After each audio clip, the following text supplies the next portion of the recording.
ഉണ്ടുണ്ട്, കേട്ടിട്ടുണ്ട്. അത് നിന്റെ മുത്തച്ഛനാണല്ലേ? കിട്ടത്തോളം അടിയാറ് പറഞ്ഞു ഇവരെ കൂട്ടുകാരനാക്കാം. കിട്ടത്തോളം വിചാരിച്ചു, ശരി ചങ്ങാതി, നമ്മൾ രണ്ടുപേർക്കും കൂടി ഈ കാട് ഭരിക്കാം. കിട്ടത്തോളിയുടെ വക്രബുദ്ധി പ്രവർത്തിച്ചു. ആട്ടു ചങ്ങാതി, നിനക്ക് നീന്താൻ അറിയുമോ? തവളയുടെ ചോദ്യം കേട്ട് ചുണ്ടൻ മിണ്ടാതിരുന്നു. വിഷമിക്കേണ്ട ചങ്ങാതി, നിന്നെ ഞാൻ നീന്തൽ പഠിപ്പിക്കാം.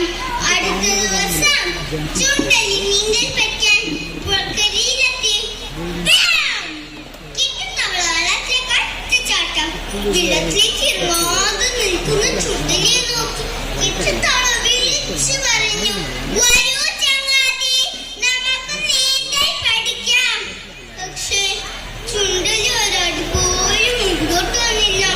നിനക്ക് നീന്താൻ പേടിയാണല്ലേ? ശരി, ഒരു കാര്യം ചെയ്യാം.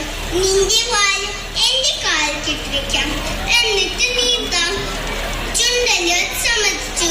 ചുണ്ടലിയുടെ വാൽ തവളയുടെ കാലിൽ കെട്ടിവെച്ചുകൊണ്ട് തവള നീന്താൻ തുടങ്ങി. ചുണ്ടലിയാട്ടെ നീന്താൻ കഴിയാതെ കൈകാലിട്ടടിച്ചു. ഇതൊക്കെ ഒരു മരക്കൊമ്പിൽ ഇരുന്ന് പഞ്ചച്ചൻ കാണുന്നുണ്ടായിരുന്നു. വിഷന്നിരുന്നവൻ ചുണ്ടലിയെ കത്താൻ വെള്ളത്തിലേക്ക് പറന്നു. ചുണ്ടലിയുടെ വാൽ തവളയുടെ കാലിൽ കെട്ടിവെച്ചത് കൊണ്ട് രണ്ടുപേരെയും കിട്ടി. ഒരു വേടയ്ക്ക് രണ്ട് പക്ഷി.